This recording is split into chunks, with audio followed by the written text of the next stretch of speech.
This is the Enjoyer Podcast. I'm your host, James Dixon. The Enjoyer Project is built around a simple premise. If we tell the truth, you guys, our neighbors, our listeners in Michigan will enjoy us. We haven't quite reached all 10 million of you yet, but we will. We launched on July 3rd. And in a sense, when you start something this new, we're unburdened by what has been. We don't attend pointer seminars on what pronouns to use or why you shouldn't call a felon, or why you shouldn't use a mugshot in a news article.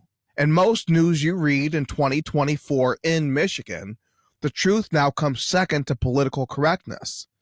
But at the Enjoyer, we have the John Peter Zinger understanding of truth. At the Enjoyer, truth is the ultimate defense. The big rule books at the Detroit newspapers haven't stopped either one of them from sliding into the gutter. They were last seen offering 10-cent a month subscriptions. They're learning the hard way what we warned about months ago. There is no herd credibility in journalism. These days, there are no good news outlets. There's only individual good news reporters. And even then, we're only as good as our last story. That applies to all of us. That's me. That's Charlie LaDuff. That's Mitch Miller. That's Bobby Mars. That's anyone you read in the business. Craig Mauger, Chad Livengood. We're all only as good as our last story. These actions we take and the quality of them build a momentum around themselves. People who like the last podcast tend to listen for the next podcast. But if journalists in Michigan were the truth tellers that you think they are, that you want them to be, someone else would have said what I'm about to say right now. She's stumbling. She, our governor, Gretchen Whitmer, is in the throes of a midlife crisis. See, I can say this. The Enjoyer doesn't want an end-of-year softball interview with the governor, and she knows better than to put James Dixon on the schedule. We don't want invites to the Christmas party, except they're Democrats. They probably call it the holiday party or the solstice party, just to be safe. I'll actually take my eggnog without a land acknowledgement, if it's all the same to you. Journalism is supposed to tell you the thing behind the thing. It's supposed to note the obvious truth that we can all see with our eyes, but then give answers and perspective as to what's driving it. Yet in the thin pages of the Detroit newspapers, truth is an endangered species. In those papers, Whitmer is a yas queen who can do no wrong. She's Big Gretch with the buffs. She's that woman from Michigan. She's a rising star in Democrat politics. She was the victim of a kidnapping plot. She's stunning and brave, and damn it, she looked good in that blue dress. None of this is remotely true, except I'll give you credit for the dress, Gretch. That worked. But if you're not telling some version of that story, you can expect a lump of coal in your stocking rather than an invite to the cookout. And so while your colleagues are dining on Whitmer's chestnuts, you'll be sitting home with your hard questions and your principles. Your wife will ask, "Hey, weren't we at the governor's party last year?" Your news director will ask, "Where's our end-of-year interview?" And you will question if it was all worth it. If the paycheck for a news reporter is modest, at least you make up for it in societal esteem. Your work travels the world. You have basically backstage passes to life. I've been blessed in my years in journalism since 2007. By far the most interesting people I've ever met in life, I've met them writing stories. I've met them working at newspapers, podcasting. I've met them in the fields I would have never gone into myself, fields I had to be sent into by bosses who needed me to come back with stories. Some of these people brighten your life for just a brief time. Some become lifelong connections, but I wouldn't have met any of them if I hadn't got off the couch and socialized with my neighbors. H.L. Mencken called news reporting the life of kings. He's not wrong. But at some point in their career, every reporter faces that fork in the road and has to make a decision. Am I writing to please my sources or to inform my readers? With rare exceptions, the news you read in Michigan is the former. It's written in the voice of the politicians the reporter covers. It rarely addresses the concerns of the people who read it. This is why we read so many stories in Michigan about the guy who was House Speaker 3 or 4 terms ago. It's not because reporters search for the truth and whoops, landed in the history section rather than current events. It's because they're being fed historical stories by people who are doing the dirt right now and have axes to grind against those people. And so if Lansing was corrupt 20 years ago and it was corrupt 10 years ago, it stands to reason that it's corrupt in some way right now, some way that you're not focusing on when you're writing history-based stories. And so what runs in those papers is not based on what the reader wants or needs. It's based on what the reporter has been spoon-fed. And so that's why nobody in Michigan can say what I will. Gretchen Whitmer is spiraling, and she has been for months now. Whitmer's memoir, True Gretch, was a rush job. The governor of Michigan, our great state, somehow managed to write a thinner memoir than Shep Rose from Southern Charm. Now, why'd she do this? How could this happen? How could you write a shorter, thinner memoir than a guy named Shep Rose, who lives in South Carolina? How's that possible? It was because time was of the essence. Coming into 2024, there was a better than good chance that President Joe Biden would need to be replaced as the Democrat nominee. Biden was old, he was weak, he was senile, and he was unpopular after governing like a man who knew he'd only serve one term. His debate performance against Donald Trump in late June was horrific. His mind is mush. His physical and mental condition were a walking and talking danger to national security. And it was funny because Democrats had saddled America with Joe Biden for years, knowing he was decrepit, knowing he had no business being in the Oval Office. But they knew that just 4 more months of the man would end all of their careers. And just like that, here is Gretchen Whitmer out with a new memoir, True Gretch. When Jake Tapper hosted Whitmer on CNN, the thinness of the book and the Whitmer persona all shone through on the national stage. This book purported to tell the life of a woman who'd been raped in college, became a dictator during a pandemic, was bullied by Donald Trump, and narrowly escaped a kidnapping plot. Somehow Whitmer manages to squeeze all of that into 160 double-spaced pages. The True Gretch project was so strange that I was left with one question. Where's the rest of her? The answer has come back loud and clear. There is no such thing. When it comes to Gretchen Whitmer, there is no there. This is a party girl who's far outkicked her coverage in life. She became famous because Donald Trump trolled her. That got flipped into national notoriety. And now the party girl has all these people around her telling her she's the best politician out there. She should be president. She should be pushing harder. She should be going on all the late night shows. She has this huge future in national politics if only she'd step up. True Gretch was supposed to catapult Whitmer in the minds and hearts of the Democrats who run half the country.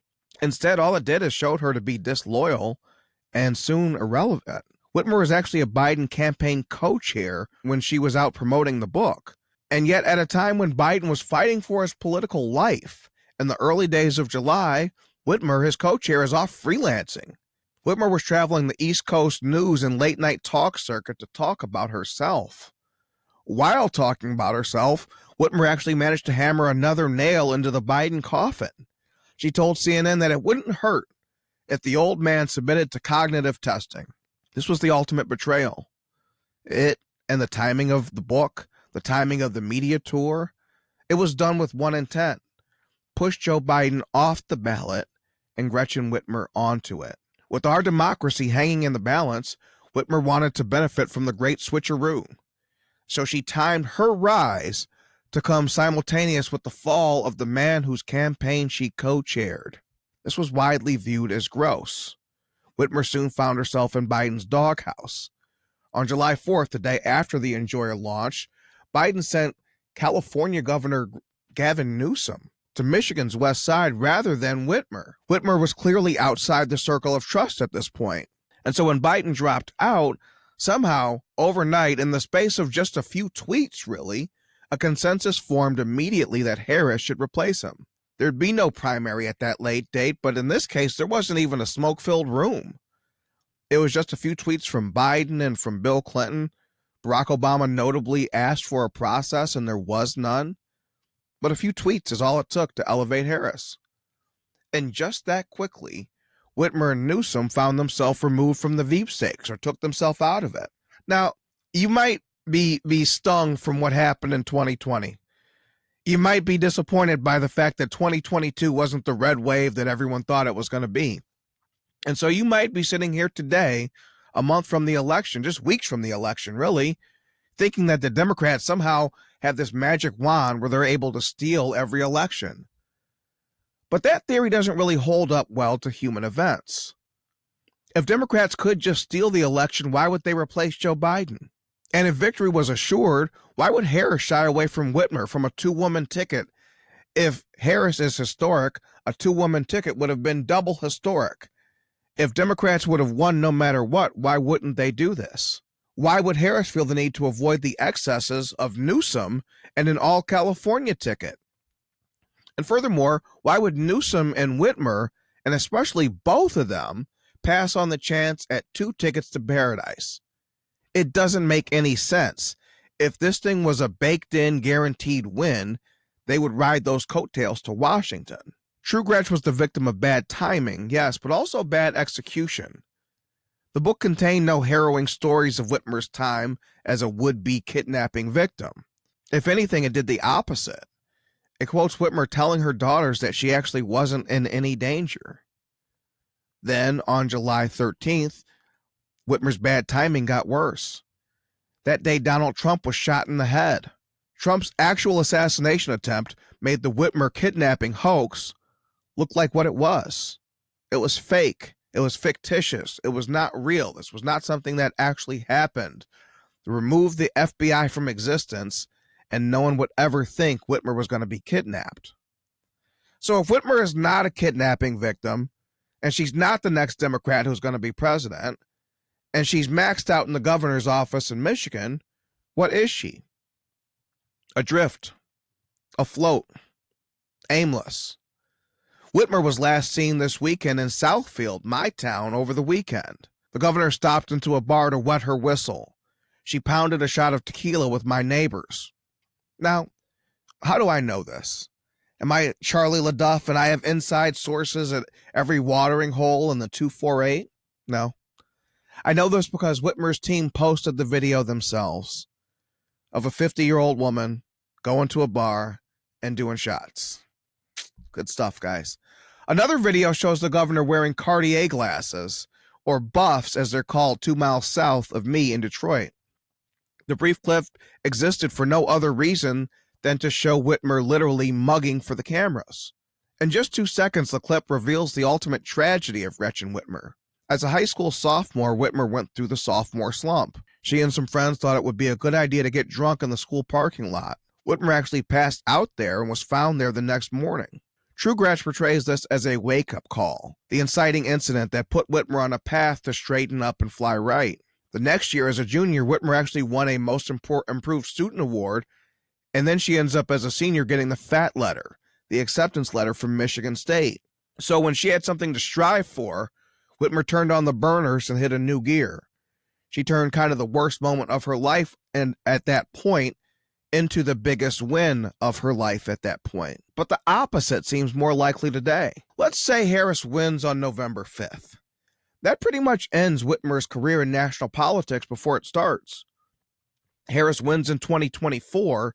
That means she runs in 2028. Harris might be a goofball, but if she actually manages to beat Donald Trump, there's not going to be any kind of cognitive emergency that bails the Democrats out in a second straight cycle. Harris today means Harris tomorrow. And that means people like Whitmer and Newsom, who were the A-listers in 2024, would be long forgotten by the time the big chair became open in 2032. When Whitmer did her Dorito communion video, people took the wrong message from it. The Dorito on the tongue, Whitmer's glassy-eyed expression, it seemed to indicate Democrat overconfidence.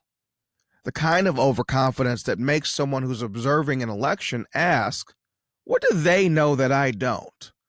Why are they acting quite so confident? Do they somehow know that a win is guaranteed? And if all the Democrats were acting that way, I'd ask the same question. Instead, we see Barack Obama speaking in small rooms with fewer black men in them than Jesus had disciples. And then we see those remarks leaked and backfiring badly against our first black president. Instead, we see Alyssa Slotkin doing everything except putting on a sheriff's badge herself and rounding up illegals at the border personally. Instead, we see Harris so desperate that we've gone from Brat Summer to Brett Baer on Fox News. Harris has been begging for a second debate with Trump ever since the first one ended. These are not the behaviors of people who are winning, and certainly not of people who have it baked into the cake. These are not skilled actors. This is real panic brought on by the chance of a real loss. And what's Whitmer doing with the house on fire? Same thing she did a few months ago with Biden's house on fire.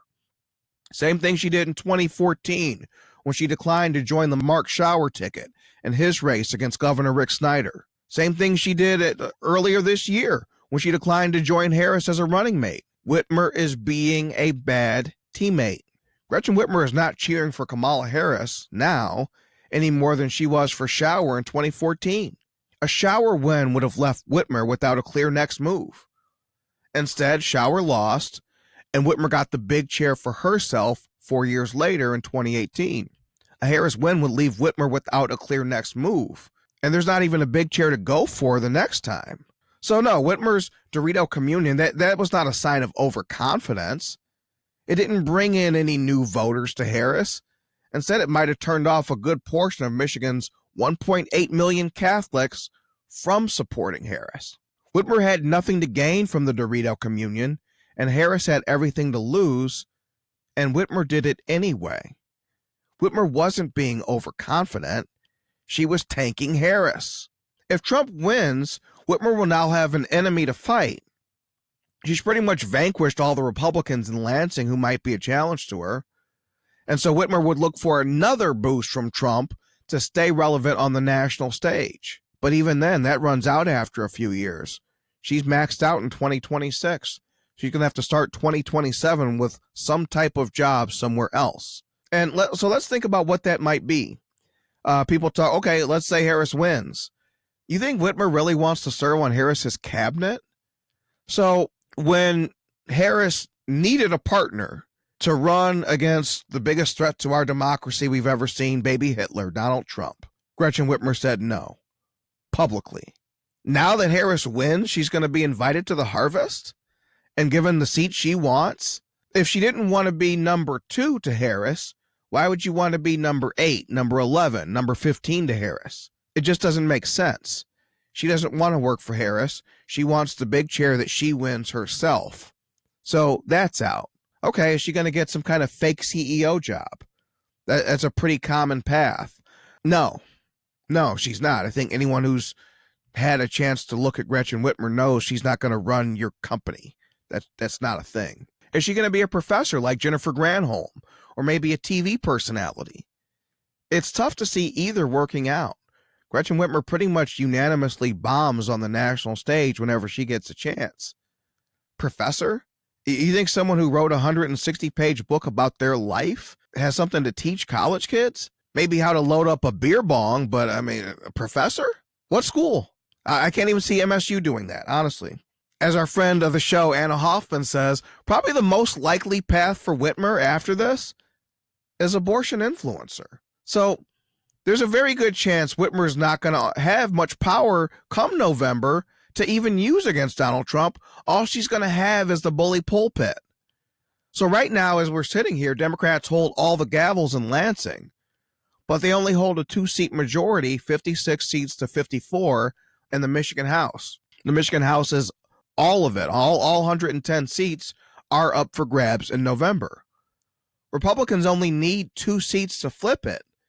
They're hoping to pick anywhere from 2 to 12 seats and return GOP to control over the purse strings in Michigan. So even if Trump were to lose Michigan and lose the election overall, Republicans probably could grab 2 seats. But a Trump loss and Republicans flipping the House would be worst case scenario for Whitmer. This would make her a lame duck in Lansing, a city she's already lost interest in. She would have no target to strike at in Washington. She would have friends there to call, sure, in theory, but in a one-party state that doesn't really matter much. Ask the people in Asheville, North Carolina, how much it benefits them electing all Democrats, and those Democrats being on speed dial with the Biden White House. Doesn't matter, because when you're a one-party state, people don't need to pander to you anymore. People don't need you anymore.